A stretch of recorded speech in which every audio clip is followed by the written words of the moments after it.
പട്ടാമ്പി ടൗണിൽ road rubberising പ്രവൃത്തികൾ തകൃതി. ഗതാഗതം പൂർണ്ണമായും നിരോധിച്ചാണ് പ്രവൃത്തികൾ നടത്തുന്നത്. ഞായറാഴ്ച രാവിലെ വരെയാണ് ഗതാഗത നിയന്ത്രണം ഏർപ്പെടുത്തിയിരിക്കുന്നത്.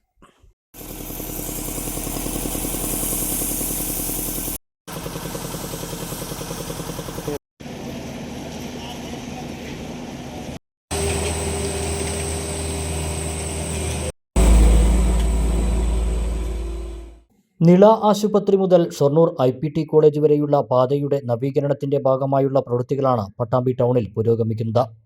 ഒരാഴ്ച മുമ്പ് പാതയിൽ ഏർപ്പെടുത്തിയ ഗതാഗത നിയന്ത്രണത്തിന് പിന്നാലെയാണ് പാതയുടെ റബ്ബറൈസിംഗിനായി വീണ്ടും ഗതാഗത നിയന്ത്രണം ഏർപ്പെടുത്തിയത്. കഴിഞ്ഞ ദിവസം രാത്രിയാണ് പ്രവൃത്തികൾ തുടങ്ങിയത്. ഞായറാഴ്ച രാവിലെ 8 മണി വരെയാണ് ഗതാഗതം പൂർണ്ണമായി നിരോധിച്ചുള്ള പ്രവൃത്തികൾ നടക്കുന്നത്.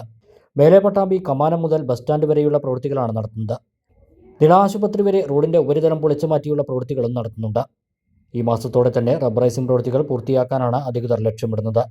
ഗതാഗത നിയന്ത്രണം യാത്രക്കാരെ വലച്ചിരിക്കുകയാണ്. പട്ടാമ്പിയിൽ നിന്നും ഗുരുവായൂർ ഭാഗത്തേക്കുള്ള വാഹനങ്ങൾ തൃത്താലക്കൊപ്പം മുതതല വെള്ളിയങ്കല്ല് വഴിയാണ് കടന്നുപോകുന്നത്.